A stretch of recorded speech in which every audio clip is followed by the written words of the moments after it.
پاکستان میں وہ جو اربوں روپے کے کرپشن کا اسکینڈل تھا جس میں پتہ نہیں کتنی بنڈل آف نوٹس جو ہے کتنا ارب روپیہ کیش ریکور ہوا, گھر, form houses, apartment buildings, plaza, گاڑیاں, سونا, پتہ نہیں کیا کیا ریکور ہوا, اس کے بارے میں پتہ لگا جی اس کی پری بارگن ڈیل جو ہے وہ ہو گئی ہے. 1 ارب 45 کروڑ روپے کی رقم جو ہے وہ واپس کرنے کے اوپر جو ہے وہ راضی ہو گیا ہے. جو اس کے اندر جو کانٹریکٹر تھا اس نے جناب مجموعی طور پہ جو ہے اس کے اوپر 3 ارب 45 کروڑ روپے کا ٹرانزیکشنز کا الزام ہے, تو 1 ارب تقریباً 1.5 ارب روپیہ جو ہے وہ واپس کرنے کے اوپر وہ تیار ہو گیا ہے.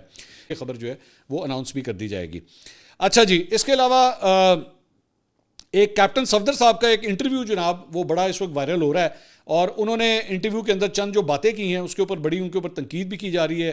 انہوں نے کہا کہ جی مجھے نہیں یاد کہ 2024 میں ملک میں کوئی الیکشن بھی ہوا تھا, یعنی کہ 2024 میں جو ہوا تھا میرے خیال میں پھر اس وقت سلیکشن کہنا چاہ رہے ہوں گے, یہی ہے. انہوں نے کہا جی مجھے یاد نہیں کہ کوئی الیکشن ہوا تھا. انہوں نے کہا جی میں نے نواز شریف کا ہزارہ سے الیکشن لڑنے کے لیے اس لیے میں نے کہا تھا تاکہ علاقے کی محرومیاں جو ہے وہ ختم ہو. انہوں نے کہا میں نے الیکشن کمیشن سے پوچھا کہ آپ کی ریٹرننگ افسر 6 بجے اعلان کرتی ہے کہ نواز شریف مانسیرا سے ہار گئے ہیں. میں نے پوچھا کالا ڈھاکہ کا نتیجہ کہاں سے آیا آپ کے پاس, تو انہوں نے کہا جی مجھے واٹس ایپ پر آیا ہے. میں نے کہا تمہارے پاس کوئی اسپیشل واٹس ایپ ہے, مجھے کوئی بتایا کہ نواز شریف ووٹوں سے ہارا یا الیکشن کمیشن کی ملی بھگت سے ہارا. تو یعنی آپ اندازہ کیجئے کہ نواز شریف صاحب کے رزلٹ کے اوپر بھی جو ہے ان کو اعتراض ہے, الیکشن کمیشن کے اوپر اعتراض ہے. یہ تو پی ٹی آئی کو بھی اعتراض ہے تو نون لیگ کو بھی اعتراض ہے کہ جناب ساڑھے نہ زیادتی ہوئی ہے. انہوں نے کہا میں بھی چاہوں گا کہ لیفٹنٹ جنرل ندیم انجم کو کسی عدالت میں بلاؤں اور ان سے پوچھوں کہ آپ کی ایجنسیوں نے کیوں کہا کہ نواز شریف ہار گیا, یہاں سے چلے جائیں. تو مطلب وہ فارمر جو D G I S I ہیں ان سے ناراضی کا یہ اظہار کر رہے ہیں. انہوں نے کہا میں نے ہمیشہ کھری باتیں کی ہیں اس لیے دھوپ میں کھڑا ہوں. الیکشن سے پہلے میری شہزادہ گستاف سے 3 ملاقاتیں ہوئیں. شہزادہ گستاف نے کہا کہ میری نواز شریف سے ملاقات کروا دیں. شہزادہ گستاف وہ ہیں جنہوں نے نواز شریف کو ہرایا تھا مانسیرا کے حلقے سے.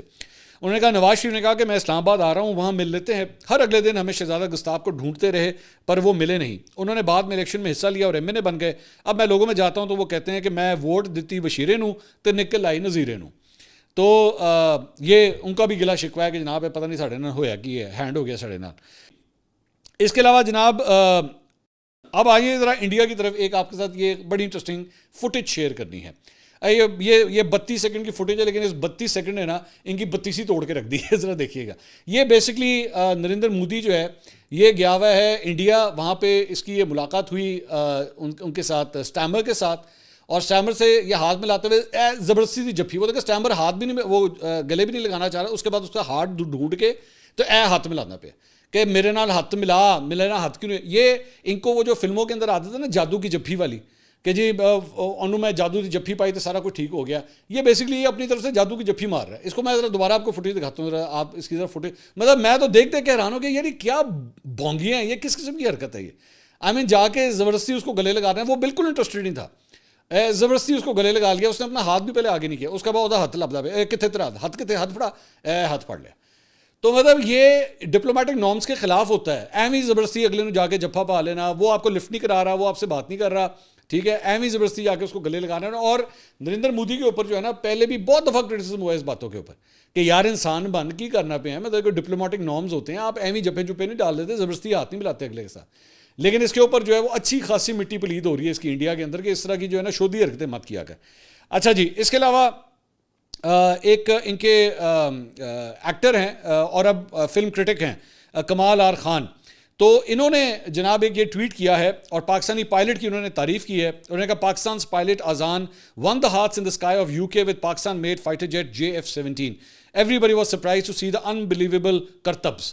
تو انہوں نے بھی جو ہے وہ پاکستانی جو پائلٹ ہیں ان کی تعریف کرنے کے اوپر مجبور ہو گئے. ظاہری بات ہے بھائی جان, 6 جہاز جو ڈگے ہوں تو پھر تمہیں تعریف تو کرنی پڑے گی, لیکن اس کے لیے دل بڑا ہونا چاہیے.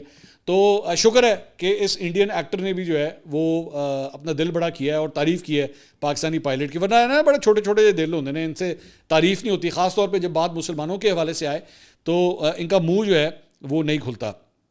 اس کے علاوہ جناب جہاں پہ پاکستان کے ساتھ ان کی پنگے بازی چل رہی ہے وہاں پہ ایک اور ڈیولپمنٹ یہ ہوئی ہے کہ بھارت نے جو ہے وہ جناب جمعرات کے روز باقاعدہ طور پہ جو سی پیک ہے وہ افغانستان تک اس کو ایکسٹینڈ کرنے کے حوالے سے انہوں نے جناب اپنا جو ہے وہ تحفظات کا اظہار کر دیا. بھارت نے کہا کہ جی ہمیں یہ قطعی طور پہ یہ منظور نہیں ہے یہ چیز کہ پاکستان جو ہے وہ پاکستان اور چائنا کے یہ جو سی پیک کا جو روٹ ہے اس کو افغانستان کے اندر بھی جو ہے وہ ایکسٹینڈ کیا جائے.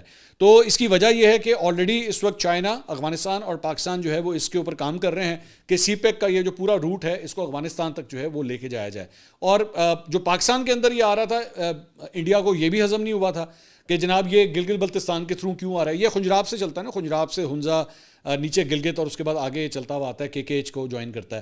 تو اب یہ پلان بن رہا ہے کہ اس کو افغانستان کی طرف بھی جو ہے وہ لے جایا جائے. تو اس کے اوپر انڈیا کے اندر جو ہے وہ مصیبت پڑ گئی ہے کہ نہیں جی نہیں کرنا تسی.